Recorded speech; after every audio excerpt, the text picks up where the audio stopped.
கேள்வி நேரம் நிகழ்ச்சிக்காக உங்கள் அனைவரையும் அன்போடு வரவேற்கின்றேன். இன்றைய கேள்வி நேரம் நிகழ்ச்சியில நம்ம என்ன தலைப்புல வாதிக்க போகிறோம் என்பதை ஒரு படத்தொகுப்பை பார்த்த பிறகு நம்ம பயணிக்கலாம்.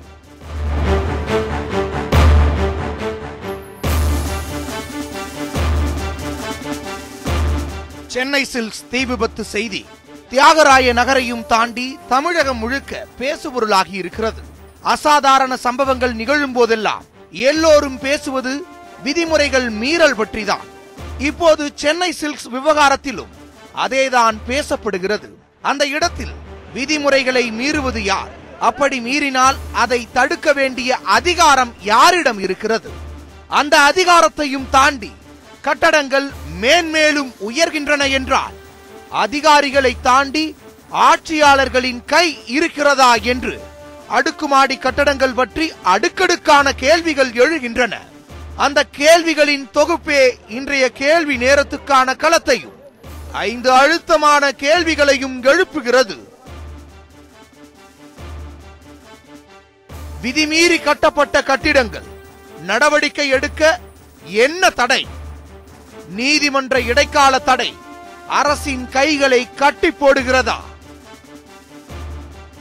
பொறுப்பை தட்டி கழிக்கிறார்களா சிஎம்டிஏ மாநகராட்சி அதிகாரிகள்?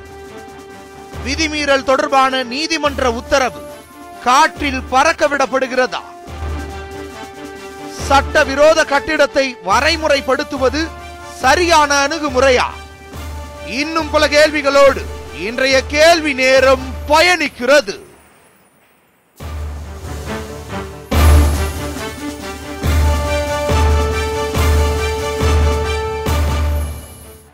விதிமீறல் கட்டிடங்கள் விழித்துக் கொள்ளுமா தமிழக அரசு என்கிற தலைப்பில் தான் நம்ம பேச இருக்கிறோம்.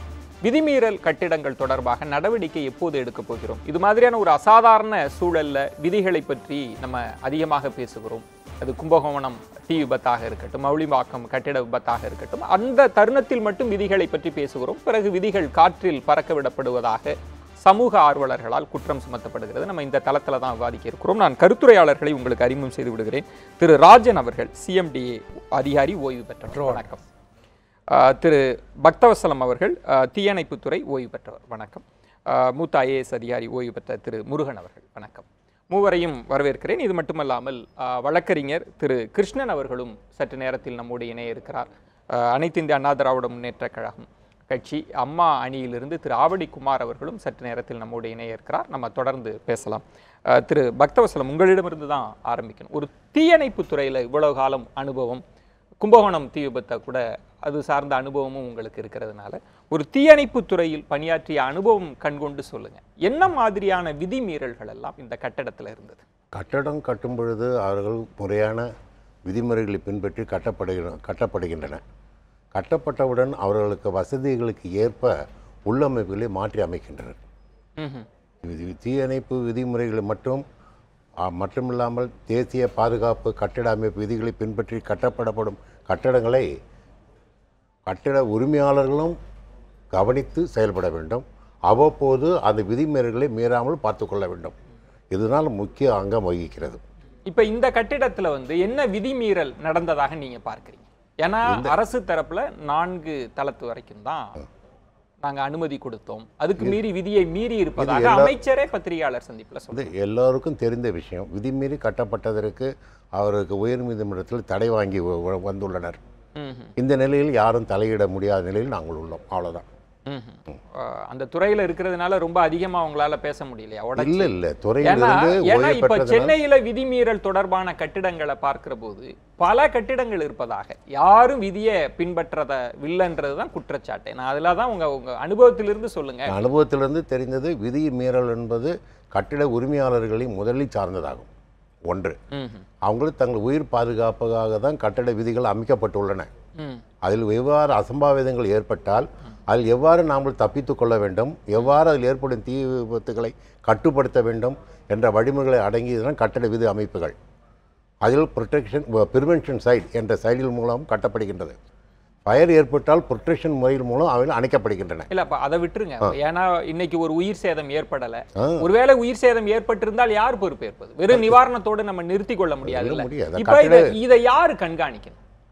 தொடர்ந்து விதி மீறப்பட்டு இருக்கிறதா? இதெல்லாம் யார் கண்காணிக்கக்கூடிய பொறுப்பு யார்கிட்ட இருக்குன்னு நினைக்கிறேன்? அது அனைவருக்கும் சேர்ந்ததுதான். அனைவருன்னா அனைவரும். அப்ப நான் இப்ப டி நகர்ல வந்து பொருள்கள் வாங்க போற அவங்களுக்கு அந்த உரிமை இருக்குன்னு நினைக்கிறேன். அந்த விதிமீறலை எடுத்துதான் தீயணைப்புத்துறை தெரியப்படுத்தியுள்ளது. அதை தெரியப்படுத்திய பின்பு அவர்கள் எங்கு வேலை சென்று நீதிமன்றங்களுக்கு சென்று தடை வாங்கி வருகின்றனர். இது இந்த இடத்தில் நினைவு கூற வேண்டும்.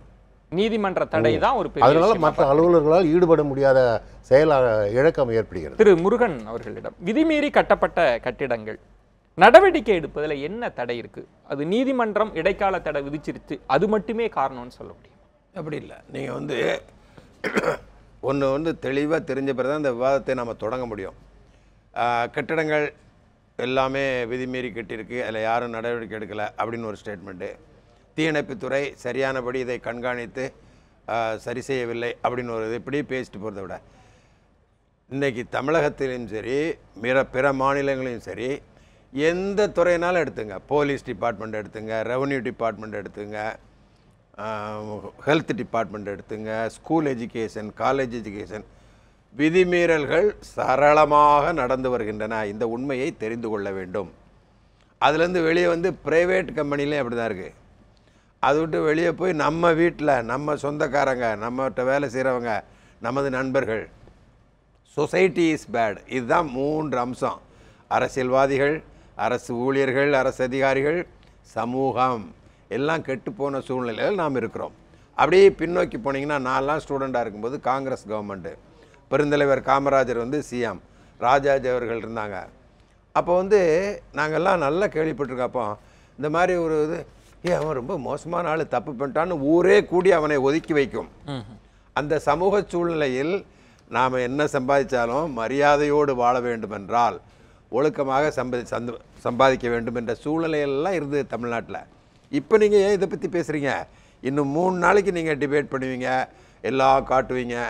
ஒரு 4ஆவது நாள் இன்னொரு இடத்துல வந்து ஒரு பெண் ரயில்வே ஸ்டேஷனில் கைப்பிடித்து இழுத்து கொலை செய்யப்பட்டால் அதுக்கு தவிர்வீங்க. இல்லை, நம்ம பேசுகிற அந்த 3 நாள்ல கூட ரொம்ப துல்லியமாக துலக்கமாக நம்ம பேசுறோமான்றதுல எனக்கு ஐயப்பாடு இருக்கு. இல்ல, நீங்க யார் பொறுப்பேற்பதுன்றதுலயே தெளிவாக நீங்க பொறுப்பேற்க வர 5 கேள்வி கேட்டீங்களா? இதெல்லாம் சூப்பர்ஃப்ளூவஸ் கொஸ்டின்ஸ்.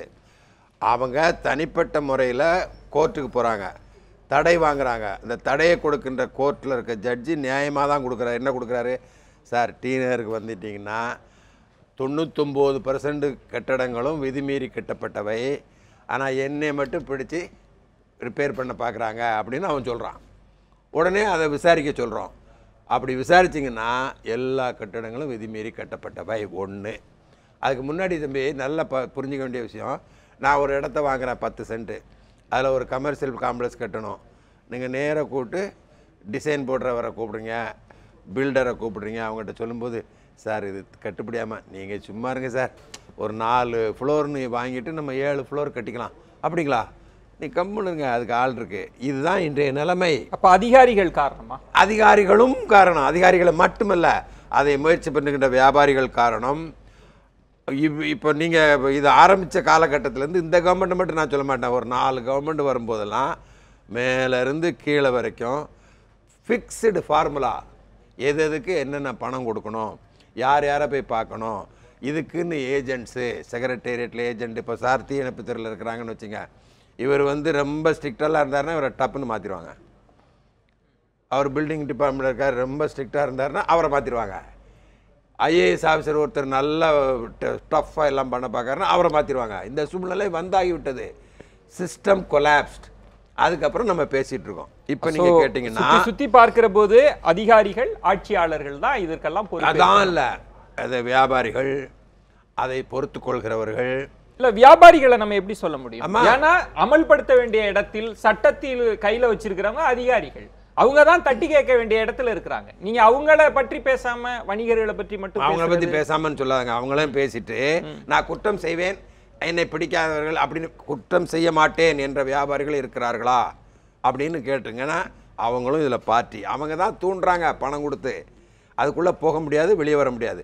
நான் இங்கே சொல்ல வந்தது என்னென்னா, இப்போ நீங்கள் இதை விட்டுருங்க, 1 நிமிஷம் மறந்துடுங்க. இந்த டி நகரில் எரிஞ்சதை நேராக பாரிஸுக்கு போங்க. நீங்கள் நடந்து தான் போக முடியும்னு 6 ஸ்ட்ரீட் இருக்குது. ஆனால் அங்கே நடக்கிற வியாபாரங்கள், அங்கே உள்ள கடைகள், அங்கே உள்ள மற்ற மாநிலத்தவர்கள், இவங்ககிட்ட கேளுங்க, ஹோல்சேலு, ரீட்டெயிலு, மோட்டர் சைக்கிளே போக முடியாத இடம்லாம் இருக்குது. பிரமாதமாக நினைக்கிற ஹாஸ்பிட்டல்கிட்ட போங்க, பார்க்கிங்கில் வந்து ஒரு வண்டி கூட போக முடியாதபடி பார்க் பண்ணி வச்சுருப்பான். இதை தட்டி கேட்காத போலீஸ் துறையை பற்றி கேளுங்க. So we are in stage of total failure. இதை சரி பண்ண வேண்டும் என்று இறங்கி வர வேண்டிய அரசியல்வாதிகள் அவர்கள் சரி பண்ண ஆரம்பித்தால் ஓட்டு வங்கி அரசியலில் தோற்கடிக்கப்படுவார்கள் என்ற பயம். அடுத்த தேர்தலுக்கு என்னுடைய எம்எல்ஏ கான்ஸ்டியூன்ஸில் போன தரம் 5 கோடி செலவழித்தேன், இப்போ 15 கோடி ஆகும் போலுக்கு. அதனால் சம்பாதித்து தீர வேண்டிய கட்டாயம். இப்படிலாம் வாழ்கிற சமூகத்தில் நம்ம இருப்போம் என்பதை மனதில் ஏற்றிக்கொண்டு இதை பேசுவோம்.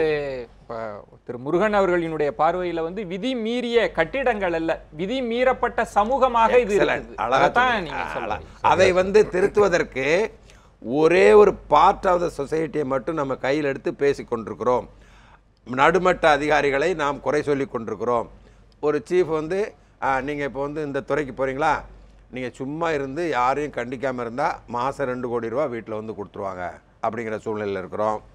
அந்த அதிகாரி வந்து இன்றைக்கி நான் டின்னர் போகணும், என் ஃப்ரெண்ட்ஸ் 6 பேர் வராங்க, இருக்கிறதுலே காஸ்ட்லியஸ்ட்டு 7 ஸ்டார் ஹோட்டலில் அவங்க சாப்பிட்டு போன பிறகு 50,000 ரூபா பணம் கட்டுறதுக்கு வெளியே ஒருத்தர் ரூபாய் வச்சுக்கிட்டு நிற்பான். இந்த மாதிரியான ஊழல் சமூகத்தில் நாம் வாழ்ந்து கொண்டிருக்கிறோம் என்பதை பார்வையாளர்களாகிய மக்கள் தெரிந்து கொண்ட பின்புதான் இந்த விவாதம் முழுப்பெறும் என்பது என்னுடைய கருத்து. திரு ராஜன், உங்களிடம் இருந்தான். ஏன்னா வந்து 4 மாடிக்கு தான் நாங்கள் கட்ட அனுமதிச்சோம். சட்டம் வந்து சார் கோர்ட்டு சட்டம். நான் என் கேள்வி 4 மாடிக்கு தான் அனுமதிச்சோங்க, அவங்க 7 மாடி கட்டிட்டாங்க, 8 மாடி கட்டிட்டாங்க அப்படின்னா இது அவங்க கட்டுறது அந்த தருணத்திலேயே எதுவும் செய்ய முடியாதா? இல்லை, இப்போ இதெல்லாம் மறைமுகமா ஏதாவது ஒரு தீவிளையா நடக்குது? கிரவுண்டு +2 கார்பரேஷன் சேங்ஷன் பண்ணுறாங்க, கார்பரேஷன் மெயின்டைன் பண்ணுறாங்க, G+3 MMDA பண்ணுறாங்க. MMDA பண்ணும்பொழுது அது கம்ப்ளீஷன் சர்டிஃபிகேட் முடித்த பிற்பாடு தான் மெட்ரோ வாட்டர் கனெக்ஷனு, EB கனெக்ஷன்லாம் கொடுக்கணும். ஆனால் இவங்க சிசி வந்து இது வரைக்கும் MMDAவில் வந்து எவ்வளவு பிளான் சேங்ஷன் பண்ணியிருக்காங்க, எவ்வளோ கம்ப்ளீஷன் சர்டிஃபிகேட் கொடுத்துருக்காங்கன்னா 10% கூட இருக்காது. இது காரணம் என்னன்னாக்கா எல்லாமே பொறியியல் துறை, MMDA, corporation, metro water, EB எல்லாமே பொறியியல் துறை. ஆனால் அந்த காலத்தில் எப்படின்னாக்கா பொறியியல் துறையை நிர்வாகம் பண்ணுறது யாருனாக்கா அப்போ PWD ஹைவேஸ் தான் இருந்தது, பொறியாளர்கள் தான் வந்து நிர்வாகம் பண்ணிட்டு இருந்தாங்க. இன்றைய காலகட்டத்தில் வந்து பொறியாளர்களெல்லாம் வந்து பவர் இல்லாமல் அதிகாரங்கள் பறிக்கப்பட்டு இன்றைக்கு IAS அதிகாரிகள் தான் வந்து இன்றைக்கி எந்த இதை எடுத்தாலும் MMDA, கார்பரேஷன், மெட்ரோ வாட்டர், இப்போ எங்கே போர்ட் மீட்டிங் நடந்தாலும் இவங்க ஒரு 5 பேர் தான், ஃபைனான்ஸ் செக்ரட்டரி, மாஸ் செக்ரட்டரி, இவங்க ஒரு 5 பேர் தான், 5 டிபார்ட்மெண்ட்லேயும் இவங்களே தான் வருவாங்க. இப்போ அது முன்னாடிலாம் வந்து கடந்த காலங்களில் வந்து ஆட்சி முறை தமிழகத்தில் வரும்பொழுது இப்போ மெட்ரோ வாட்டர் ஃபார்ம் பண்ணும்பொழுது பார்த்தீங்கன்னா 5 IAS அதிகாரிகள், 6 வந்து நான் அஃபிஷியல் டைரக்டர்ஸ். இல்லை, கடந்த முறைனா நீங்கள் எந்த காலத்தை சொல்கிறீங்க? ஒரு MGR CM இருந்த பீரியட்லாம் வந்து நான் அஃபிஷியல் டைரக்டர் வந்து ஒரு 6 பேர் இருந்தாங்க மெட்ரோ வாட்டரில், ஒரு டிபார்ட்மெண்ட்டில் இருந்தாங்க. இன்னைக்கு அவங்கள உள்ளாரே சேர்க்கல, அந்த போஸ்டிங்ஸே வந்து அபாலிஷ் பண்ணிட்டாங்க. இதே அந்த 6 பேர் தான் வந்து திரும்பி திரும்பி வருவாங்க. இன்னைக்கு 15 வருஷத்துக்கு முன்னாடி வந்து கோர்ட்டே தடை கொடுத்தது. இந்த டி நகர் பில்டிங்ஸ் எல்லாமே டிராஃபிக் ராமசாமி கேஸ் ஃபைல் பண்ணி இது எல்லாமே டிவியேஷன் இருக்கு, மல்டி ஸ்டோர் பில்டிங்க்கு எல்லாருமே கார் பார்க்கிங் வந்து கிரவுண்ட் ஃப்ளோரில் அவங்க இதுக்குள்ளாரே இருக்கணும் அப்படின்னு சொன்னாங்க. ஆனால் அது வந்து நடைமுறை வாழ்க்கையில் பார்த்தீங்கன்னு வச்சுங்களேன், இப்போ வந்து சட்டங்கள் எல்லாம் கரெக்டாக இருக்குது, ஏற்றுனதெல்லாம் கரெக்டாக இருக்குது. அது நடைமுறையில் பார்த்தீங்கன்னா இப்போ வந்து MMDAவில் வந்து ஏன் சிசி வாங்காமலே metro water connection, EB connection வாங்குறாங்கன்னா G+2 வாங்கின உடனே MMDA வந்து G+3 பிளானை சேங்ஷன் பண்ணுது, G+2 வரைக்கும் கார்பரேஷன் அசஸ் பண்ணுது. MMDA பவரை வந்து கார்பரேஷன் எடுக்குது, கார்பரேஷன் அசஸ் பண்ண பிற்பாடு அதை வந்து மெட்ரோ வாட்டர் அலோவ் பண்ணுது, EB அலோவ் பண்ணுது, கனெக்ஷன் வாங்கிக்கிறாங்க. கனெக்ஷன் வாங்கின பிற்பாடு அந்த ரூலை மீறி அதுக்கப்புறம் ஃபர்தராக வந்து 2 பில்டிங் கட்டின பிற்பாடு, கனெக்ஷன்லாம் வாங்கின பிற்பாடு 3ஆவது பில்டிங் 4ஆவது பில்டிங்லாம் கட்டுறாங்க. இது வந்து நடைமுறை. ஃபயர் ஹைட்ரேட் எல்லாருமே எல்லா டிபார்ட்மெண்ட்லையும் சிசி வாங்கணும், கம்ப்ளீஷன் சர்டிஃபிகேட் வாங்கிட்டு தான் பண்ணணும். அதெல்லாம் நடக்குதா? நடக்கலை. அது நடக்காத காரணம் என்னன்னாக்கா MMDA பிளான் சேங்ஷன் பண்ணுறாங்க, கார்பரேஷன் தவறாக வந்து அது G+2 வந்து அசஸ் பண்ணுறாங்க. இது ரெவன்யூ டிபார்ட்மெண்ட்டுக்கும் இன்ஜினியரிங் டிபார்ட்மெண்ட்டும் சம்மந்தமே இல்லாமல் IAS அதிகாரிகள் வந்து நடைமுறையில் வந்து இவங்க தான் அதிகாரம் பண்ணிட்டு இருக்காங்க. அது வந்து 3 வருஷத்துக்கு ஒரு தடவை. விதி மீறிய கட்டிடத்துல பெரிய பலன் அடைந்தது அதிகாரிகள் இல்ல, இதுல எல்லாருமே இருக்காங்க. ஆனா அந்த அதிகாரத்தை இவங்க ஏன் கையில இருந்துட்டு இவங்க ஏன் நடைமுறைப்படுத்துறது இல்லைன்னு தான் கேட்கறான். ஒரு அதிகாரி ஒரு கார்பரேஷன் கமிஷனர் இருக்காருனாக்கா MMDAவில் வந்து பிளான் சேங்ஷன் வாங்குறாங்க, இவங்க எப்படி அசஸ் பண்றாங்க? ரெவன்யூ டிபார்ட்மெண்ட்டுக்கும் இன்ஜினியரிங் டிபார்ட்மெண்ட்டுக்கும் சம்பந்தமே இருக்கிறது இல்லை. அந்த ரூல் மெட்ரோ வாட்டர் ரூல் என்ன சொல்லுது, இபி ரூல் என்ன பண்ணுது, பிளான் செக்ஷன் பிளானே யாரும் சப்மிட் பண்றது இல்ல, வெறும் அசஸ்மெண்ட் ஆர்டர் இருந்தா போதும். சரி, நம்ம பேசுவோம். திரு ஆவடிக்குமார் அவரும் இணைகிறார், உங்களையும் வரவேற்கிறேன். திரு ஆவடிக்குமார், ஒரு விதிமீறல் கட்டிடம்ன்றது எல்லாருக்குமே தெரிஞ்சிருக்கு, அரசுக்கும் தெரியாமல்லாம் இல்லை. ஆனால் அதில் தடுக்கிறதுல என்ன இவ்வளவு பெரிய சுணக்கம்? அது இவர்கள் குறிப்பிட்ட இவர்கள் இடைக்கால தடை வாங்கியிருக்காங்க, இடைக்கால தடை வாங்காத பல விதிமீறியல் கட்டடமும் நம்ம பார்க்கிறோம். அதெல்லாம் ஏன் கண்காணிக்க முடியல, நடவடிக்கை எடுக்க முடியல? இல்லை, அதுதான் விதிமீறல் என்றதை சொல்கிறதே ஒரு எது விதிமீறல்னு ஒரு கேள்வி எழுப்புது. விதின்றது இப்போ நாளுக்கு அனுமதி வாங்கி நம்ம சொல்ல வரேன், நகர அமைப்பு ஒரு கட்டிடம் கட்டுறது, ரெகுலைஸ் பண்ணுறது எல்லாமே உள்ளாட்சிகளுக்குரிய அதிகாரம். அதை சிஎம்டிஏன்னு ஒரு எம்எம்டிஏ, இப்போ சிஎம்டிஏ அதை கொண்டு வந்தது. அதாவது ஒரு புதிய உள்ளாட்சிகளுக்கு அரசியல் சட்டம் தந்திருக்கின்ற அந்த அடிப்படை கடமையிலிருந்து சிஎம்டிஏன்னு ஒரு புதிய நிர்வாகத்தை கொண்டு, அது காரணம் அவங்க ஒரு வரையறைக்கப்பட்ட ஒரு நகரத்தை உருவாக்கணுன்றதை நோக்கமாக வச்சு சிஎம்டிஏன்னு உருவாக்குறாங்க.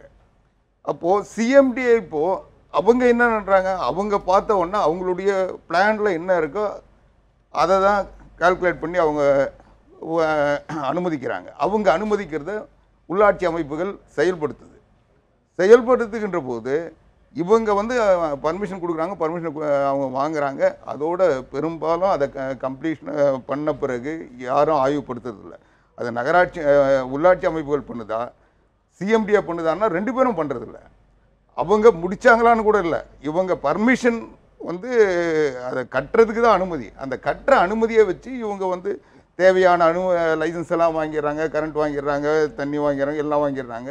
ஆக கம்ப்ளீஷன் ரிப்போர்ட்டை பற்றி யாரும் கவலைப்படுறதில்ல. இல்லை, யாரு கவலைப்படணும்? அரசுக்கு அந்த பொறுப்பு இல்லையா? இல்லை, அரசுன்றது சிஎம்டிஏ அதிகாரிகளை கை காமிச்சிட்டு அரசு ஒதுங்கி கொள்ள முடியுமா? அரசினுடைய அதிகாரத்தை தாங்க சிஎம்டிஏ கொடுத்துருக்காங்க. அரசினுடைய அதிகாரம் தான் சிஎம்டிஏ. சிஎம்டிஏ தனி, அரசு தனி இல்லை, அரசு தான் சிஎம்டிஏ. ஒவ்வொரு பணியும் அரசுன்றது இல்லைங்க, அரசுன்றது ஒரு விதிகள் தான் அரசு. அந்த விதிகளை செயல்படுத்துவதற்குரிய அதிகாரத்தை யார் தராங்களோ அவங்க தான் அரசு. இப்போ சிஎம்டிஏ தான் அரசு.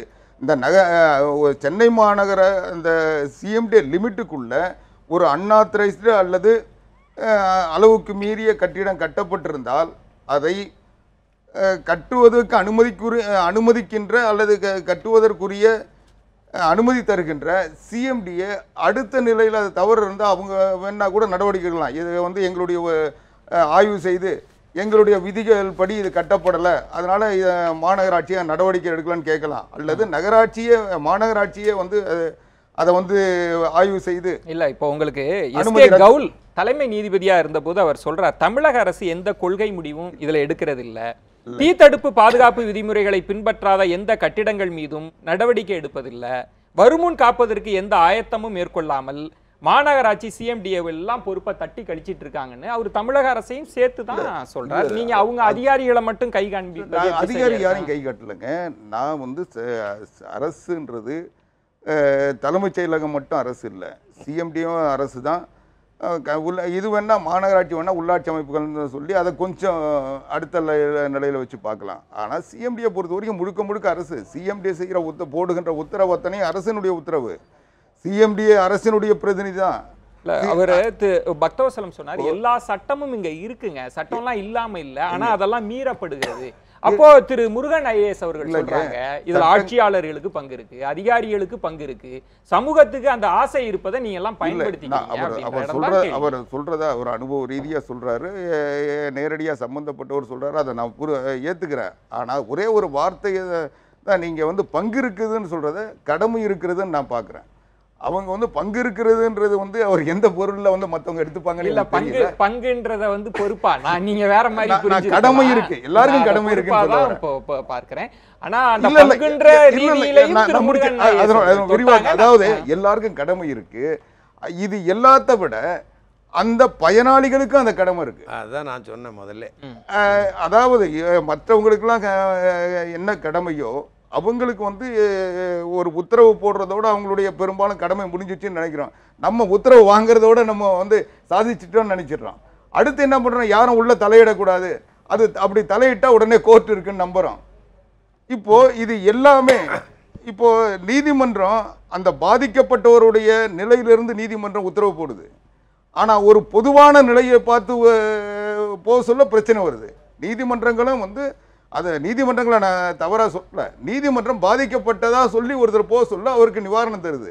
திரு முருகன் அவர்களிடம் இது முக்கியமான இந்த டிபேட்ல இவங்க 2 பேரும் சொன்னதில் உள்ள டிஃபரன்ஸை நான் சொல்லி ஆகணும் பார்வையாளர்களுக்காக. இவர் சொல்றாரு ஆரம்பிக்கும் போது ஐஏஎஸ் ஆஃபீஸர்ஸ் கிடையாது, அப்போ பிரமாதமாக இருந்தது, அப்புறம் ஐஏஎஸ் ஆஃபீஸர்ஸ் வந்ததுனாலங்கிற ஒரு கருத்துப்பட பேசினார். இப்போ நம்ம புதுசாக ஒரு டிபார்ட்மெண்ட் ஆரம்பிக்கிறோம் வச்சுங்க, அந்த டிவி டிபேட்டில் கண்ணாப்னான்னு கேள்வி கேட்டால் அரெஸ்ட் பண்ணணுன்னு ஒரு சட்டம் போட்டு ஒரு ஆரம்பிக்க வச்சுங்க. அப்போது சிறிய துறையாக இருக்கும். அது சிறிய துறையாக இருக்கும்போது அதுக்கு ஐஏஎஸ் ஆஃபீஸர் போட முடியாது. ஆனால் இப்போ நகரம் வந்து அந்த காலத்தில் சிறிதாக இருக்கும்போது இருந்த துறை பெரிதாக வளரும்போது வேறு வழியே கிடையாது, நம்ம ஐஏஎஸ் ஆஃபீஸர்ஸ் போட்டாகணும் ஆல் இண்டியா கண்டிஷன்ஸுக்கு. அப்போ தான் ஃபைனான்சிங் சப்போர்ட் சிஸ்டம் வரும். அப்புறம் ஃபைனான்ஸ் டிபார்ட்மெண்ட்லேருந்து ஒருத்தர் போர்டில் இருக்கணும். இதெல்லாம் நாங்கள் கம்ப்ளீட்டாக பார்த்தவங்க.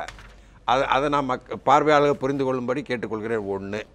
நம்பர் 2, சார் சொன்னார்ல, அது இந்த மாதிரி இது வந்து ஆரம்பித்து வச்சாச்சு. இப்போ நீங்கள் இதை பற்றி பேசுகிறீங்களே, இன்றைக்கி போனீங்கன்னா கிட்டத்தட்ட 600 ஃபைல் பெண்டிங் சிஎம்டிஏல எம்எம்டிஏலாம். அந்த 600 ஃபைல் கொடுத்தவனும் சுற்றி வந்து யாருக்கு எவ்வளவுன்னு ஃபார்முலா ஃபிக்ஸ்டு. இப்போ இல்லை, இந்த கவர்மெண்ட்டை நான் குறை சொல்ல மாட்டேன். நான் உங்களுக்கு ஏற்கனவே சொன்னேன் ஆரம்பத்திலேயே, அதை ஆரம்பித்து வைத்ததே 67க்கு அப்புறம் திமுகவின் ஆட்சியில் சயின்டிஃபிக் கரப்ஷன். அதுக்கு எல்லாரும் பொறுப்பு, மக்களும் பொறுப்பு, அரசியல்வாதிகள் பொறுப்பு, அரசு ஊழியர்கள் பொறுப்பு, உயரதிகாரிகள் பொறுப்பு, வியாபாரிகள் வியாபாரம் பண்ணும்போதே பேசும்போதே சார் என்கிட்ட வந்து இப்படி நீ கம்முன்னு இருப்பா, சின்ன லேண்டில் பெரிய பில்டிங் கட்டிக்கலாம் அப்படின்னு பேசிட்டு வர்றவன் தான் வியாபாரியும். அது நான் சொல்கிறேன். ஆனால் நீங்கள் அப்படியே போனீங்கன்னா அமெரிக்காவுக்கு தனியாக பேசும்போது ஆச்சரியமாக இருக்கும். நான் வந்து அங்கே போய் 89ல் ஜாயின் பண்ணி 3 வருஷம் அங்கே இருக்கும்போது, no sir I don't want to do a business where rules are broken அப்படின்னு சாதாரண நாள் சொல்லுவான். சரி, அப்படி இல்லாத ஒரு சமூகம் தான்.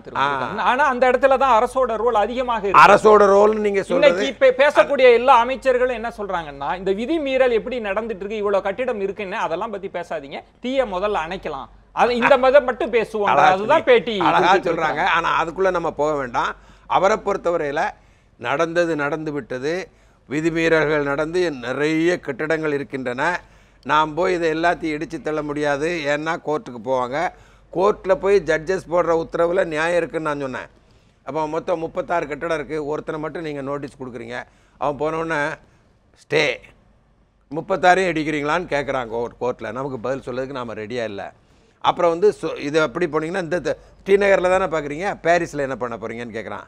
சரி, பாரிஸில் தானே பார்க்குறீங்க, மவுண்ட் ரோடில் என்ன பண்ண போகிறீங்கன்னு கேட்குறான். ஸோ நாம் இப்போ இருக்கிறது ஒரு பெரிய ரெவல்யூஷனரி அட்மினிஸ்ட்ரேட்டிவ் சிஸ்டத்தை பண்ண வேண்டிய சூழலில் வந்து இருக்கிறோம் என்பது என்னுடைய கருத்து. இப்போ ஒரே ஒரு அதாவது இன்றைக்கு நீதிமன்றத்தினுடைய பார்வைக்கு அல்லது நடவடிக்கைக்கு வந்திருக்கிற விதிமீறல்களை விட நான் என்னால் உறுதியாக சொல்ல முடியும், சென்னை மாநகரத்தில் இருக்கிற 95% கட்டிடங்கள் விதிமீறல் தான்.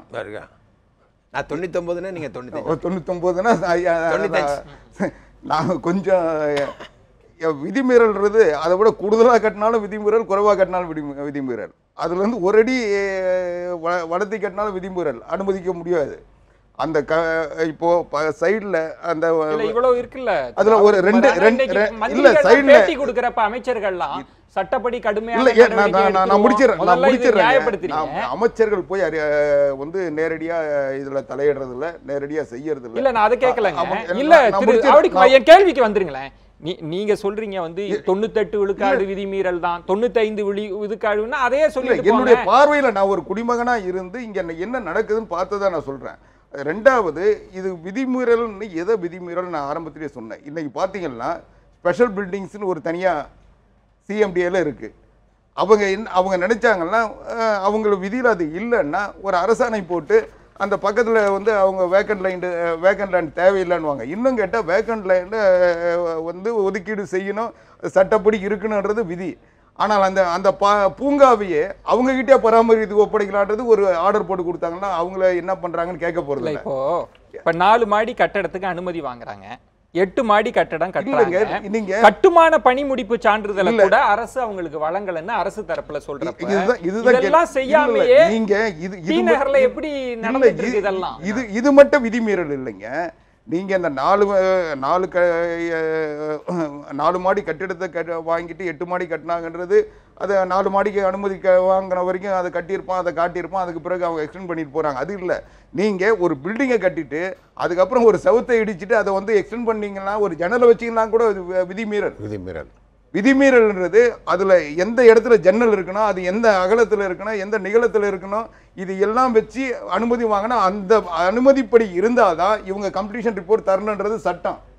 இல்ல அதுல நான் முடிச்சிடுறேங்க. அதுல இவங்க ஜன்னல் வச்ச இடத்துல ஒரு வாசகால் வச்சுட்டாங்கன்னா அது விதிமீறல், இவங்க அனுமதிக்க முடியாது.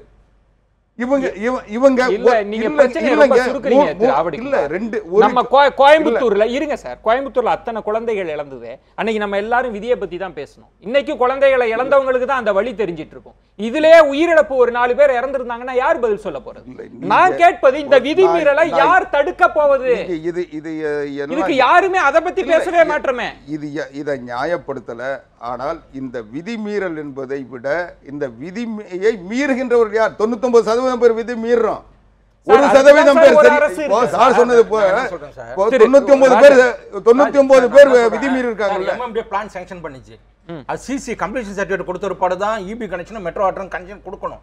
இது வரைக்கும் யாருமே 90% சிசியே வாங்கல. இது எப்படி அரசு நடத்துதுங்கிறேன். அதைத்தான் சார் கோர்ட்டா இருந்தாலும் சரி, பப்ளிக்கா இருந்தாலும் சரி, கோர்ட்ல அஃபிடவிட் ஃபைல் பண்றதா இருந்தாலும் அந்த உயரதிகாரிகள் வந்து அந்த துறையில யார் இருக்காங்களோ அவங்க மூலியமா தான் கோர்ட்ல வந்து அஃபிடவிட் ஃபைல் பண்றாங்க. ஒரு எம்டி இருக்காருன்னா எம்டி தான் ஃபைல் பண்றாரு. ஆனா இந்த இன்றைக்கு வந்து சூழ்நிலை சார், அரசியல் சூழ்நிலை சார், ஓப்பனாவே சொல்றேன், அதிகாரிகளை வந்து அடக்கம் கண்ட்ரோல் பண்ற அளவுக்கு கூட கொண்டு போக முடியாத அளவுக்கு தொழில்நுட்பத்தை அந்த அளவுக்கு விவரமா புரிஞ்சுக்காம இன்னைக்கு ஐஏஎஸ் வந்து சரியா பயன்படுத்துறாங்கன்னு தான் சொல்லணும். ஒரு அதிகாரி வந்து 2 வருஷம் ஐஏஎஸ் அதிகாரி இருக்காரு சார். ஒன்றும் இல்லை சார், கூவ நதிநீர் சீரமைப்பு திட்டம் வந்து ஜப்பான் ஸ்கீம் வந்து இதுலேருந்து கோயம்பேடுலேருந்து வந்து இது வரைக்கும் கொண்டு போனாங்க ட்ரீட்மெண்ட் பிளான்ட்டு. அந்த ஸ்கீம் முடிச்சு 62 கிலோமீட்டர் முடிச்ச பிற்பாடு அது ஜீவோ போடுறாங்க சார், கேன்சல் பண்ணுறாங்க. அடுத்தபடியாக வந்து சிசிஆர்சிபின்னு 700 கோடிக்கு போடுறாங்க. நதிநீரில் வந்து கழிவுநீர் கலக்கக்கூடாதுன்ட்டு, ஸ்டாம் வாட்டரில் ட்ரைனேஜ் போகக்கூடாதுன்னு சொல்லிட்டு இன்னைக்கு எல்லாமே ஸ்டாம் வாட்டர் ஃபுல்லாகவே ட்ரைனேஜ் சிஸ்டம் ஃபுல்லாகவே ஸ்டாம் வாட்டரில் தான் போகுது. இன்னைக்கு நதிநீரில் வந்து கலக்கிறதுக்கு எல்லாரும் மழை பெய்யாத நேரத்தில் இவ்வளோ வர்றதுக்கு காரணம் என்ன? எத்தனை திட்டங்கள் எல்லாம் ஐஏஎஸ் அதிகாரிகள் தான், பொறியாளர்கள் இல்லங்க. சில சிறப்பான ஐஏஎஸ் அதிகாரிகள், பல சிறப்பான சிறப்பான அதிகாரிகள் இல்லங்க, அத போல நல்ல இடத்துக்கு வர்றது இல்ல. நீங்க சுருக்கி ஒரு அதிகாரி மேல கை காட்டுறதுன்றது தவறான ஒரு சிஸ்டத்துல நடக்கிற பிழை. ஒரே ஒரு அதிகாரி டிராபிக் ராமசாமி கேஸ் போட்ட ஒருபாடு ஒரு குழு ஆரம்பிச்சாங்க சார். அந்த குழு எத்தனை தடவை கூடிச்சு, என்ன முடிவு எடுத்தது, என்ன நடவடிக்கைகள் நடத்து? இவ்வளவு காரணம் இன்னைக்கு வந்து சாவு வந்து வேலை இல்லைன்னு அவ்வளவு பேர் வேலை பார்த்தாங்க, வேலை இல்லை, சாவு நடந்ததுன்னு வந்து இதோட முடியல.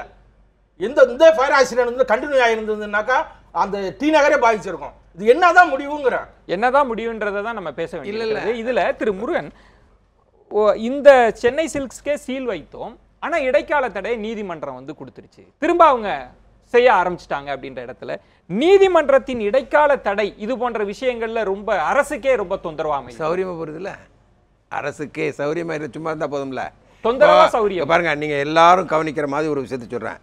சைனாவில் இதே மாதிரி ஒரு சூழ்நிலை வந்தது. எப்படின்னா, இந்த சிட்டி சாங்காயில் வந்து நாம் வந்து 7000 பில்டிங்களை ரோடோரத்தில் இடித்து தள்ளினாதான் இந்த சிட்டியை நம்ம காப்பாற்ற முடியும், ஒரு பெரிய ரோடு ஃபார்ம் பண்ண முடியும்னு ஒரு சூழ்நிலை வந்தது. அப்போ இதெல்லாம் டிஸ்கஸ் பண்ணிட்டு அந்த மேயர் ஒரு முடிவு எடுத்தார். அவங்களுக்கு ஒரு அனௌன்ஸ்மெண்ட் கொடுத்தாரு, நீங்களே வெக்கேட் பண்ணிடுங்க, உங்களுக்கு எவ்வளோ லேண்டு எவ்வளோ பில்டிங் இருக்கோ அதே மாதிரி இங்கேருந்து கரெக்டாக 16 மைல் தள்ளி, கிலோமீட்டர் கூட இல்லை, உங்களுக்கு இடமும் தரேன், அதுக்கு எவ்வளவு இந்த கட்டடம் கட்டுறதுக்காகமோ அந்த பணமும் தரேன், உங்களுக்கு 1 மாதம் டைம் அப்படின்னாரு. ஒருத்தருமே ஒத்துக்கலை, கம்முன்னு இருந்தாங்க. உடனே அனௌன்ஸ் பண்ணார், இன்னும் 15 நாள் டைம், நீங்கள் போகலன்னா நான் இதை இடித்து தள்ளிடுவேன், அதுக்கு தயாராக இருங்கன்னு. சரி, ஒரு சும்மா சொல்கிறாருன்னு நினச்சாங்க. சாங்கையில் புல்டோசர்லாம் வந்து முதல் வீட்டை இடித்தாங்க, ஐயோன்னு அலறிட்டு எல்லாருமே ஓடி போயிட்டாங்க. கம்ப்ளீட்டாக இடிச்சு தள்ளினார்.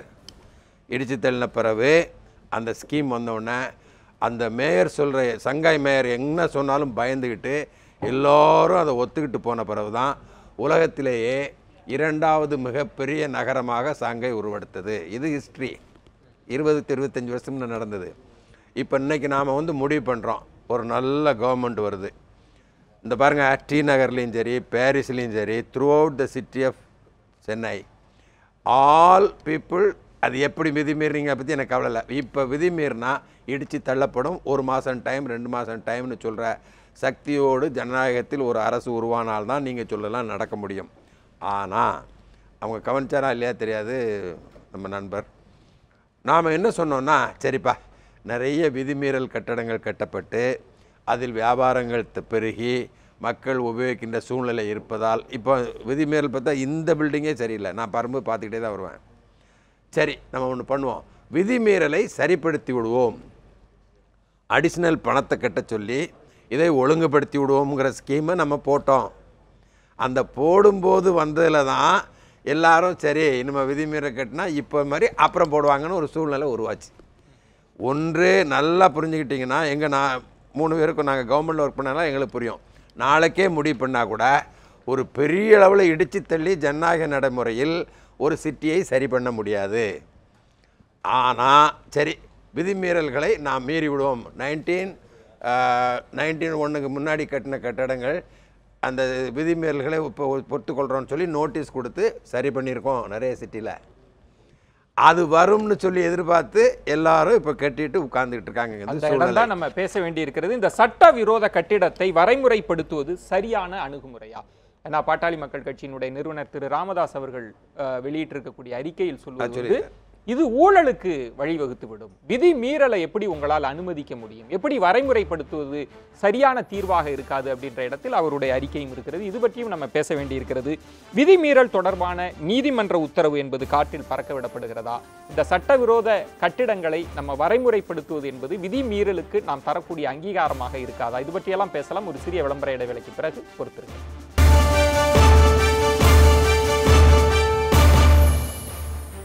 விதிமீறல் கட்டிடம் தொடர்பாக தான் நம்ம விவாதித்துக் கொண்டிருக்கிறோம். டி நகரில் ஏற்பட்ட அந்த தீ விபத்து, இது தொடர்பாக விதியை மீறி இருக்கக்கூடிய கட்டிடங்கள். ஏன்னா அரசு தரப்பிலேயே அமைச்சர்கள் சொல்கிறார்கள், நாங்கள் அனுமதித்தது 4 மாடி கட்டிடத்திற்கு தான், ஆனால் அவர்கள் 8 மாடி கட்டியிருக்கிறார்கள் அப்படின்ற போது இது உயிரிழப்புகளையும் ஏற்படுத்தக்கூடிய ஆபத்து இருப்பதனால இதை தீவிரமாக அரசு அடுத்த கட்ட நடவடிக்கை என்ன எடுக்க போகிறது என்கிற பொருளில் தான் நம்ம விவாதிச்சுட்டு இருக்கோம். நம்ம தொடர்ந்து பேசலாம். மற்றொரு சிறப்பு விருந்தினர் வழக்கறிஞர் கிருஷ்ணன் அவர்களும் இணைகிறார். அவரையும் வரவேற்று இந்த வாதத்திற்குள் செல்லலாம். வணக்கம் திரு கிருஷ்ணன். என்னுடைய கேள்வி, பல நேரங்களில் அரசு ஒரு நடவடிக்கை எடுக்கிறாங்க, இந்த கட்டிடத்துக்கே சீல் கூட வச்சிடுறாங்க, ஆனால் நீதிமன்றம் இடைக்கால தடை விதிக்குது. பல தீர்ப்புகள், பல இடைக்கால தடை உத்தரவுகள் இந்த விதிமுறை மீறிய கட்டிடத்திற்கு ஒரு அங்கீகாரம் வழங்குவது போல் ஆகிவிட்டது அப்படின்ற ஒரு பார்வை இருக்கிறது. இந்த குழப்பத்தை மேலும் சிக்கலாக்கியதில் நீதிமன்றத்துக்கும் ஒரு பங்கு இருக்கு. தனிநபரா போய் அவர் வழக்கு தொடுப்பார், உடனே ஒரு இடைக்கால தடையை வழங்கிடுவீங்க. அரசு ஏதாவது நடவடிக்கை எடுத்தா ஒரு இடைக்கால தடை. என்னதான் நடக்கும் அப்போ?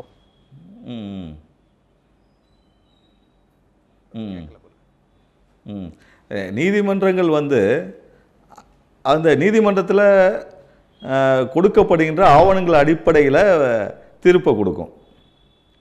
நீதிமன்றங்களில் என்ன ஆவணங்களோ கொடுக்கப்படுகின்றதோ அதன் அடிப்படையில் அதனுடைய தீர்ப்புகளும் அதனுடைய உத்தரவுகளும் அமையும். அந்த உத்தரவு அடிப்படையில் தீர்ப்புகள் சொல்லப்படும், உத்தரவுகள் பிறப்பிக்கப்படும்.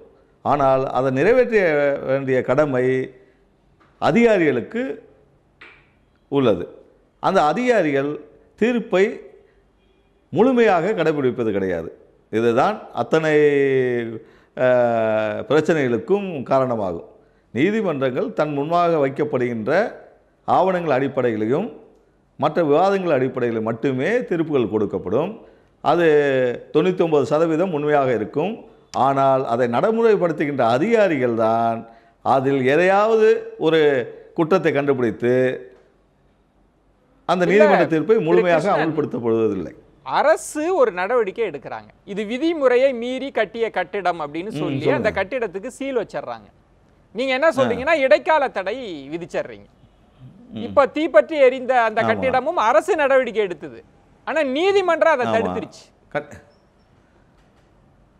ஆனா இன்னொரு புறம் இது பற்றிய பாலிசி கொள்கை முடிவு எடுங்கன்னு நீதிமன்றம் கேள்வி சரியான கேள்வி.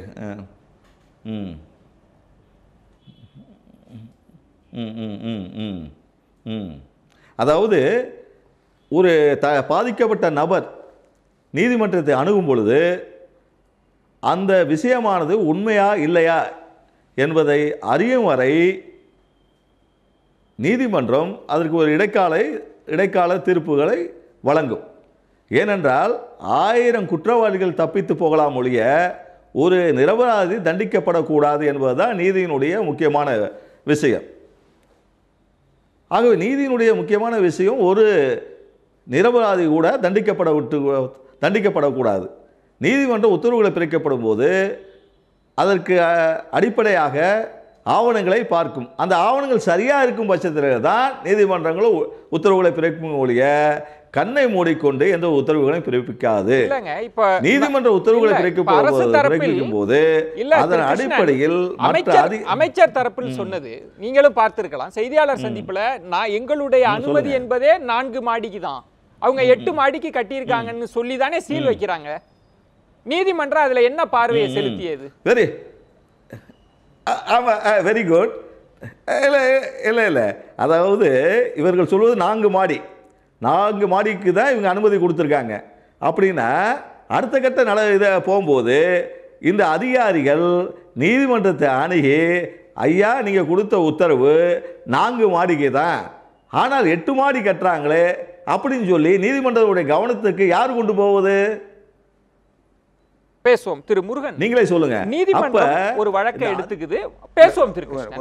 அவர் சொன்னதுல ஒரு கிளாரிட்டிக்காக இருக்கிறார்.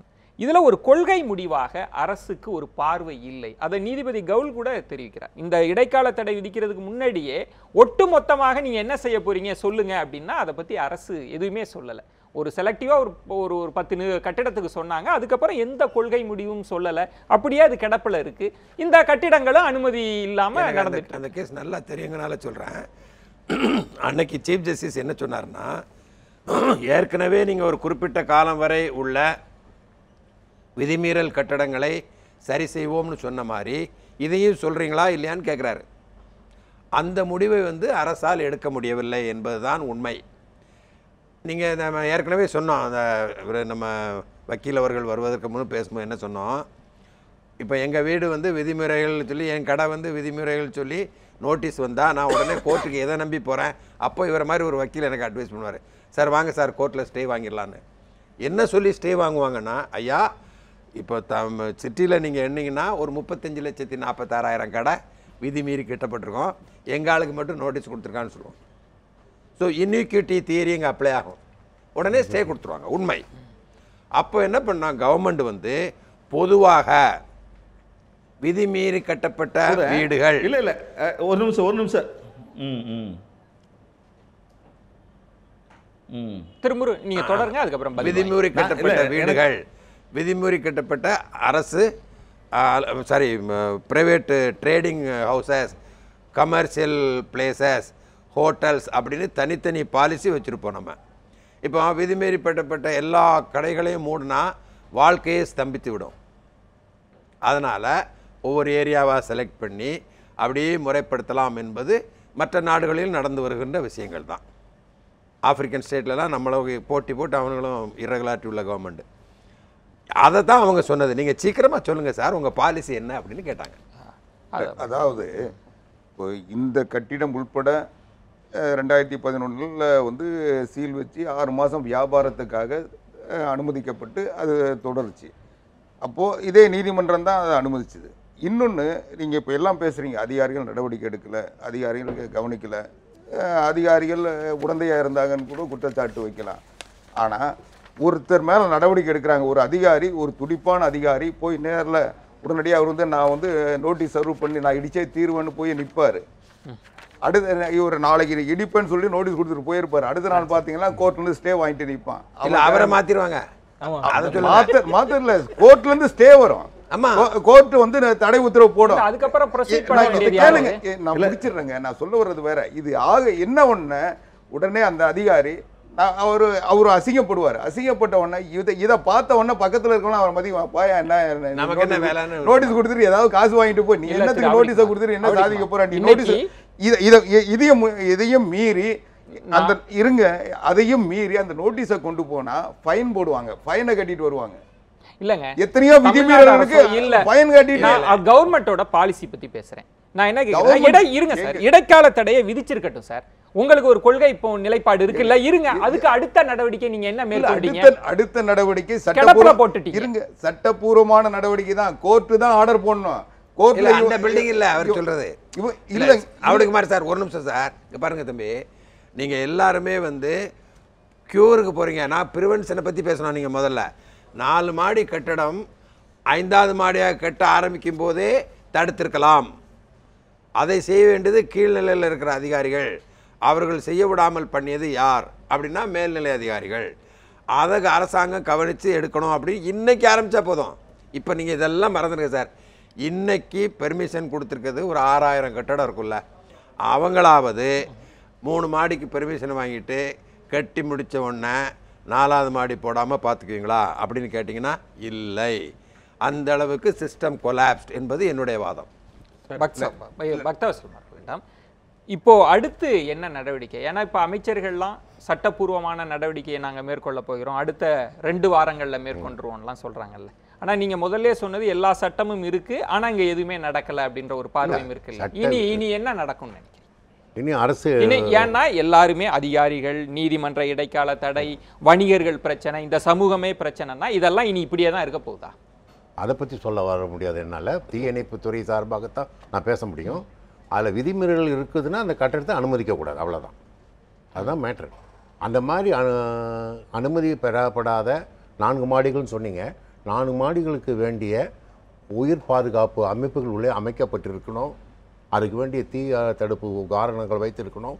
உள்ளிருக்கிற உரிமையாளரும் அதை பற்றி அறிந்து நடவடிக்கை எடுத்திருக்கு. இது மீறும்போது நாங்கள் தெரியப்படுத்திட்டு அதுக்கு வேண்டியதை விதிமீறல் கட்டத்தை தெரியப்படுத்திடுறோம்.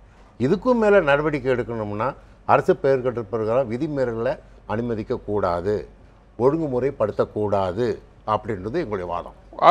நீங்க இப்ப இந்த கேள்விக்கு சட்டவிரோத கட்டிடத்தை வரைமுறைப்படுத்துவது சரியான அணுகுமுறை இல்லை கூடாது. ஒரு தவறு செய்கிறார், ஒரு திருடிடுறாரு, 5 ரூபாய் ஃபைன் போட்டால் பரவாயில்ல. ஒருத்தர் ஒரு மர்டர் பண்ணிடுறாரு, ஒரு 1000 ரூபாய் ஃபைன் போட்டு விட்டுடலாமா? அதுதான் விதிமீறல். அதுதான் ஒழுங்குமுறைப்படுத்துறதுன்னு அர்த்தம். விதிமீறல் கட்டணத்தை 2 விதமாக பிரிச்சுக்கலாம் சார். ஒன்று கோர்ட்டில் வந்து பெண்டிங்கில் இருக்குது, இந்த லிஸ்ட்டில் வந்து எந்தெந்த இதில்னு லிஸ்ட் எடுத்து முன்னாடியே கொடுத்துட்டாங்க. லிஸ்ட்டு இல்லாத ஒன்று இருக்குது, அதை நிர்வாகம் இப்போ நடவடிக்கை எடுக்கலாம். என்ன நடவடிக்கை எடுக்கலாம்னாக்கா, டெமாலிஷ் பண்ணணுன்னு கூட இல்லை, வந்து டெம்பரவரியாக வந்து இந்த ஃபயர் ஹைட்ரண்ட் இந்த இதெல்லாம் வந்து இருக்கா அப்படிங்கிறத ஃபர்தராக வந்து இந்த தீ பிடிக்காமல் இருக்கிறதுக்குள்ள தற்காலிக நடவடிக்கைகள் எடுக்கலாம். ஒரு பெரிய தீயணைப்புத்துறை வந்தே அவங்களால கட்டுப்படுத்த முடியாத சூழல் இருக்கிறது. இந்த கட்டிடத்தில் கூட கீழே இருந்த டீசல் பேரலா இருந்தது ஒரு காரணமா இருந்திருக்கு. மேல்தளத்தில் அவங்க விதிகளை மீறி என்னென்னலாம் நடந்திருக்கிறது. அதுதான் இன்னும் தீய அதிகமாக்கி இருக்கிறது. இந்த கட்டிடத்தையே நான் முதல்ல சொல்றேன்ல, இப்போ அவ்வளவு வணிக வாடிக்கையாளர்கள் உள்ளுக்கு வராங்க, வெளியில எக்ஸிட் தேவை, பார்க்கிங் வசதி இருக்கும், இதெல்லாம் கூட இல்லாம கட்டிடத்தை மட்டும் உயர எழுப்பிட்டே இருக்கிறாங்கல்ல. இதை இனி என்ன இது மாதிரி பல கட்டிடம் தமிழ்நாடு 99 விழுக்காடு இந்த அளவுல தான் இருக்கு அப்படின்னு. அதுக்கு ஃபயர் ஹைட்ரண்ட் மட்டும் இது ஒரு கேம்ப் மாதிரி போட்டு, இப்போ வந்து சுனாமி வந்தது, ஒரு இயற்கை உபாதைகள் வரும்பொழுது தமிழ்நாடு ஃபுல்லாக எடுத்துகிட்டு வந்து அந்த டிபார்ட்மெண்ட் வந்து எப்படி நடவடிக்கை எடுத்தாங்களோ அதை போல் ஒரு குறிப்பிட்ட ஒரு வாரமோ ஒரு 10 நாளைக்கோ தமிழ்நாடு முழுவதும் இருக்கிற ஃபயர் சர்வீஸில் இருக்கிற டிபார்ட்மெண்ட் எடுத்து எந்தெந்த இடத்துல கோர்ட்டில் பெண்டிங் இருக்கோ அதெல்லாம் இது பண்ணி டெம்பரரியாக அதை வந்து ரெக்டிஃபை பண்ணுறதுக்கு சௌகரியமாக இருக்கும். கோர்ட்டில் போட்டு விதிமுறைகள் மீறிய கட்டடங்களை இதை வந்து அரசு வந்து முழுமையாக செய்யணும் சார். தீயணைப்புத்துறைன்றதுனால அந்த மிஷினை கூட தீயணைப்புத்துறை வீரர்களுக்கு அவங்களால கையாள தெரியலன்றத அதெல்லாம் தவறானது. இல்ல செய்தித்தாள்கள்ல ஊடகங்கள்ல வந்து பலவித செய்திகள் பெறலாம். ஆனா செயற்கையில அங்க அணுகுமுறை செயல்படுத்துற விதத்தை வச்சுதான் சொல்றோம். அந்த 4 மாடி கட்டடம் இருந்தால் செயல்பாடு திருப்திகரமா அமைந்திருக்கும். அது 6-7 மாடின்னு போகும்போது அமைப்புகள் சேர முடியல, இடத்தை சென்றடைய முடியல. அது- இதுதான் விதிமீறல் கட்டணம் கொண்டு வரோம். திரு- என்ட்ரி முடியல, திரு என்ட்ரி முடியல. இதுக்கு என்ன இனி இல்ல என்ன தீர்வு இருங்க, நான் அடிப்படையிலேயே இன்னொரு கருத்து சொல்ல விரும்புகிறேன். இது 4 மாடி 8 மாடியாக இருந்ததுனால தான் இந்த விபத்து நடந்தது. 4 மாடியாக இருந்தால் அது பாதுகாக்கப்பட்டிருக்குன்றதை நான் நம்பலை. ஏன்னா அதில் இருக்க ஜன்னலை கூட க்ளோஸ் பண்ணிட்டாங்க. ஏசின்ற பேரில் நவீனப்படுத்துறதுக்காக வந்து உங்கள் காற்று இப்போது ஃபயர் சர்வீஸில் அனுமதி தராங்கன்னா ஒரு தீ விபத்து ஏற்பட்டால் என்னென்ன தப்பிக்கக்கூடிய வழிகள் இருக்கோ அதையெல்லாம் அவங்க வந்து சொல்லியிருப்பாங்க. அதை வந்து அவங்க செய்கிறோன்னு சொல்லி தான் அனுமதி வாங்கியிருப்பான். அதுக்கு பிறகு ஜன்னலை கூட அடைச்சிட்டு ஒரு காற்று வெளியே போகக்கூடாது, ஏசியை வந்து குறைஞ்சிடக்கூடாதுன்றதுக்காக நம்ம எல்லாத்தையும் நம்முடைய வசதிக்காக எல்லாத்தையும் அடைச்சி வச்சுட்டு அப்புறம் வந்து இதை வந்து ஃபயர் சர்வீஸ் ஆட்கள் வந்து ஆய்வு செய்யல நம்ம செய்வாங்கன்னு எதிர்பார்த்தோம்னா இது எந்த வகையான இல்ல ஒரு ரூல்ஸ் வந்து வயலேட் பண்றாங்க. ரூல்ஸ் ரூல்ஸ்ன்றது கட்டிட அனுமதி. கட்டிடம் கட்ட சொல்ல அவங்க அனுமதி வாங்குறாங்க. கட்டிடம் கட்ட சொல்ல அனுமதிக்கு அந்த நேரத்தில் கட்டிடத்தில் குறைபாடு இருந்தால் இவங்க ஆய்வு செய்யல, இவங்க கவனிக்கலன்றது அவங்க மேல குற்றச்சாட்டா சொல்லலாம். ஆனா கட்டிட்ட பிறகு காம்பஸுக்குள்ள வந்து வந்தா கூட யாரையும் விட மாட்டாங்க. நீங்க இவ்வளவு முதலீடு பண்ணி அங்க வந்து பேரலா வந்து கொண்டு வந்து டீசல் வைக்கிறாங்க, பெட்ரோல் வைக்கிறாங்க, இதெல்லாம் வந்து அனுமதி வாங்கிட்டு வைக்கிறாங்களா? இல்ல அவர்கிட்ட கேளுங்க. அதாவது சொல்லிட்டு செய்யறாங்க. இல்ல சார், கமர்ஷியல் சைட்டுக்குள்ளது வேற, ரெசிடென்சியல் வேற. ரெசிடென்சியல் அது அலௌட் இல்லை. ஆனால் கமர்ஷியல் சைட்ஸில் more than 1000 people will be coming daily for பர்ச்சேஸ்னா சேஃப்டிக்காக எல்லா துறைகளும் including the police department parking வசதி இருக்கா, அப்புறம் வந்து போகிறவங்களுக்கு வந்து ஆபத்து வந்தால் ஓடுறதுக்கு வசதி இருக்கா, தப்பிக்க வசதி இருக்கான்னு பார்க்குறது, ஃபயர் இருக்குது, எல்லா டிபார்ட்மெண்ட்டும் இருக்குது. ஆனால் வேலைப்பளு காரணமாகவும் சரி அது சரியாக இருக்கு. அப்புறம் இவங்க வந்து பார்த்துட்டு போன பிறகு அவன் பார்க்கும்போது நல்லா வச்சுருந்து அப்படி போன பிறகு எல்லாம் கொண்டு போய் இங்கே வச்சுக்கிற மாதிரி. அப்போ நீங்கள் சொன்னீங்களா ஏசி ரூம் போட்டால் ஃபயர் சர்வீஸ் என்ன பண்ணுங்கிறது பெர்மிஷனில் இருக்கும். ஏசி ரூம் சொல்லாமல்லாம் அவன் போட முடியாது. இல்லை எல்லாத்தையும் இல்லை சார், கமர்ஷியல் இல்லை வைப்பாங்க சார், அதெல்லாம் பார்க்கணும். ஆனால் இல்ல யாரு பார்க்கணும்? எல்லா டிபார்ட்மெண்ட்டுக்கும் ரோல் இருக்கு. இல்ல அதைத்தான் தீயணைப்பு பாருங்க, ஆவடிக்குமார் நீங்க ஒவ்வொரு நாளும் போய் பார்த்துட்டே இருக்க இல்லை, ஒவ்வொரு நாளும் பார்க்க வேண்டியது இல்லை. நீங்கள் நடவடிக்கை எடுப்பீங்கிற பயம் வந்தால் எல்லோரும் சரியாக இருப்பார்கள். ஆனால் நடவடிக்கை எடுக்கின்ற சக்தி இவங்கள மாதிரி ஆஃபீஸர்ஸ் மிடில் லெவல் கீழ் லெவலில் கிடையாது. ஏன்னா மேலே இருக்கவங்க எல்லாம் சரியாக சரி பண்ணி வச்சிருவாங்க. ஆள் பற்றாக்குறை வந்து தொடர்ந்து பார்த்தீங்கன்னா இப்போ மெட்ரோ வாட்டர் வந்து 1980 ஓப்பன் பண்ணாங்க சார். அப்போ வந்து லேபர்ல இந்த ஸ்டாஃப்லேருந்து வந்து 8000 பேர் இருந்தாங்கன்னா இன்னைக்கு 2000 பேர் தான் இருக்காங்க. இப்போ ஒரே இப்போ 3 டிவிஷனை ஒருத்தவங்க பார்க்குற சுச்சுவேஷன்லாம் இருக்கு. ஆள் பற்றாக்குறை, ஆளை எடுக்கிறதுலையும் ஒரு காரணம். திரு கிருஷ்ணன் ரொம்ப நேரம் காத்திருக்கிறார். சட்ட விரோதமாக கட்டப்பட்டிருக்கக்கூடிய கட்டிடங்களை வரைமுறைப்படுத்துவது அப்படின்றது சரியான அணுகுமுறையா இருக்குமா? அது இதற்கு ஒரு தீர்வை தரும்னு நினைக்கிறீங்களா? அது சரி, நான் கேட்குற கேள்வி ஆமாம். அதை இந்த சட்டத்துக்கு அப்பாற்பட்டு இந்த கட்டடங்களை கட்டும் பொழுது யார் வேடிக்கை பார்த்து கொண்டிருந்தார்கள்? இந்த கட்டடங்களை கட்டும் பொழுது எந்த சம்பந்தப்பட்ட அதிகாரிகள் என்ன நடவடிக்கை எடுத்தார்கள்? எந்த அதிகாரியும் கட்டடங்களை கட்டும் பொழுது அந்த கட்டட உரிமையாளர் சட்டத்துக்கு உட்பட்டு கட்டுகிறாரா என்று பார்க்க வேண்டும். பார்த்து அப்படி கட்டப்படவில்லை என்றால் அந்த கட்டடத்தை எழுப்புவதற்கு அனுமதி கொடுக்கக்கூடாது. அப்படி என்றால் இந்த அதிகாரிகள் என்ன செய்தார்கள்? ஆக ஒட்டுமொத்தமாக அனுமதித்து விட்டு பிற்காலத்தில் அந்த கட்டடங்களுக்கு உரிய மின்சாரமோ வாழ்க்கைக்குரிய தேவையான எலக்ட்ரிசிட்டியோ மற்ற வசதிகளை செய்து கொடுக்காமல் இருந்தால் அந்த கட்டட உரிமையாளர்கள் என்ன செய்வார்கள்? இதற்கு என்ன தீர்வு? ஆவடிக்குமார், நீதிமன்றம் இரண்டு பக்கமும் ஸ்ட்ரைக்கிங் பேலன்ஸ் பிட்வீன் டூ. புரியுது. நான் ஒரு முக்கியமான கேள்வி எழுப்பி இருக்கிறீங்க. இப்போ 4 மாடிக்கு மேலே அனுமதி பெறாமல் கட்டப்பட்டிருக்கு அப்படின்னா அதற்கு தண்ணீர் வசதியாக இருக்கலாம், மின்சார வசதி, இந்த வசதிக்கெல்லாம் அனுமதி எப்படி கிடைச்சிது? அந்த துறைகளில் எப்படி அதெல்லாம் நடக்குது? அவங்க வந்து 4 மாடிக்கு மேலே கட்டினதுக்கு இவங்க அனுமதியே தேவைப்படாது. அவங்களுக்கு வந்து ஒரு இப்போ நீங்கள் பர்மிஷன் வாங்கின உடனே டெம்பரரி கனெக்ஷன் வாங்கிடலாம். நீங்கள் வந்து கட்டி முடிச்சுட்டு தான் மின்சாரம் வாங்கணுன்ற அவசியமே இல்லை. நீங்கள் ஒரு காலி இடத்துல ஒரு கட்டிடம் கட்ட போகிறீங்கன்னா நான் கட்டிட போகிறேன்னு சொல்லிட்டு அனுமதி வாங்கிடலாம். ரெண்டாவது இவங்க நான் நினைக்கிற விதிமீறல் எதுன்னா, இப்போ ஒரு ஸ்பெஷல் பில்டிங் கட்டுறாங்க. இப்போ ஒரு 1000 குடியிருப்புகள் ஒரு பெரிய மாளிகை உருவாக்குறாங்க. ஒரு 1000 குடியிருப்புகள்னு உருவாங்க. அதில் இவங்க என்ன பண்ணுவாங்க, எத்தனை கிச்சன் கணக்கு போட்டு அதை அனுமதிப்பாங்க, அதுக்குரிய கட்டணத்தை வசூலிச்சுடுவாங்க. ஆனால் அதில் இவங்களுக்கு கணக்கு என்னென்னா, எவ்வளோ மக்கள் அதில் புழங்குவாங்க, அவங்களுக்கு எவ்வளோ தண்ணி தேவைப்படும், எவ்வளோ மின்சாரம் தேவைப்படும், அந்த தண்ணி எவ்வளோ தண்ணி வெளியேற்றப்படும், இதையெல்லாம் கணக்கு போடுவாங்க. அவங்க உடனே என்ன பண்ணுவாங்க, அந்த காம்பஸுக்குள்ளே ஏதாவது அவங்க ஒரு ஸ்கெட்ச் போட்டு கொடுப்பாங்க, இவ்வளோ தண்ணி இங்கே வரும் இங்கே போவோன்ட்டு. இல்லை, நீங்கள் சட்டத்தின் ஓட்டைகளை பற்றி பேசுகிறீங்க. இல்லைங்க, இந்த விதிமீறல் ஏன் வருதுன்றதுக்கு சொல்கிறேன். அது எல்லாமே செஞ்சிருவாங்க. ஆனால் அந்த தண்ணி வெளியேற்றப்படுற தண்ணி எங்க வீதியில தான் நிற்கும். அது வரைக்கும் தான் இவங்களுடைய பர்மிஷன் லிமிட். அதுக்கு பிறகு நாட்டு சமுதாயத்தில் என்ன அந்த கட்டடம் பாதிப்பு உருவாக்குனாலும் அதை பத்தி கவலைப்படுறது இல்லை. இது நீங்க விதின்னு சொல்லுவாங்க. ஆனா அவங்களுக்கு தேவையான இனி கடுமையான நடவடிக்கை அப்படின்னா எந்த அடிப்படையில இனி எடுக்க போறீங்க? இவ்வளவு தூரம் தான் இருக்குன்னு சொல்லிட்டீங்க. இப்ப அந்த இடத்துல இருந்துகிட்டு அமைச்சர்கள் உத்தரவாதத்தை தராங்க. எந்த அடிப்படையில எடுக்க போறீங்க? அமைச்சர்கள் இல்ல, ஊடகங்கள் இல்ல, அதிகாரிகள் இல்ல, எல்லாருமே இதில் யாருமே விதிமீறி கட்டண நோக்கத்தில் செய்யறதில்ல, அனுமதிக்கிறதுன்னு விரும்புறதில்லை. ஆனால் நாங்கள் கேட்டது மரியாதைக்குரிய ஐயா முருகன் அவர்கள் சொன்னது போல 99% பேர் விதிமீறி கட்டணம் கட்டி வச்சுக்கிட்டு 1% இருக்கின்றவர்கள் நியாயமாக நடந்தவங்க மாதிரி 99 பேரும் நடந்திருந்தாங்களா இந்த பிரச்சனை இருக்காது. ஆனால் அதிகாரிகள் நடவடிக்கை எடுத்து, அரசாங்க நடவடிக்கை எடுத்து இந்த 99 பேரை திருத்தணும் நம்ம எதிர்பார்க்கிறோமே. இந்த மனநிலை மாறணும். சார் நான் சொல்லட்டுமா? சுருக்கம். இப்போ கார்பரேஷன் என்ன பண்ணுறாங்கன்னா, டிவியேஷன் இருந்ததுன்னா அதுக்கு அசஸ் பண்ணுறாங்க. இப்போ 3 மாடி கட்டியிருக்கிட்டு 2வது மாடி இருந்தால் ஒரு அசஸர் அந்த 2 மாடி அசஸ் பண்ணி கொடுத்துட்றாப்புல. மெட்ரோ வாட்டர் என்ன பண்ணுறோம், அது அடிஷ்னல் ரெகுலரைஸ் பண்ணுறாங்க. அதுக்குள்ளே பணத்தை கட்டியாச்சுன்னா 2 டிபார்ட்மெண்ட்டுமே அமைதியாக இருக்காங்க. அதை ஆதரைஸ் பண்ணுறாங்க. இல்லை டிபார்ட்மெண்ட் ஆதரைஸ் பண்ணுறாங்க. இல்லை அது சரிதான். ஆனால் இன்னொரு டிவியேஷன் அசஸ் பண்ணுறாங்க. இல்லை விதிமீறலையே சட்டப்பூர்வமாக அதுதான் பண்றாங்க. சட்டப்பூர்வமா ஆக்கி சட்டப்பூர்வ திரு கிருஷ்ணன் நிறைவு கருத்து விரைவா சொல்லுங்க. சொல்லுங்க திரு கிருஷ்ணன். சார், இதை கட்ட ஆரம்பிக்கும் போது யார் தடுத்திருக்கணும்? கட்ட ஆரம்பிக்கும் போது விதிமுறை மீறி கட்ட ஆரம்பிக்கும் போது யார் தடுக்கணும்? அதிகாரிகள். இந்த அதிகாரிகள் அதை தடுப்பது கிடையாது, லஞ்சம் வாங்கிக்கிட்டு.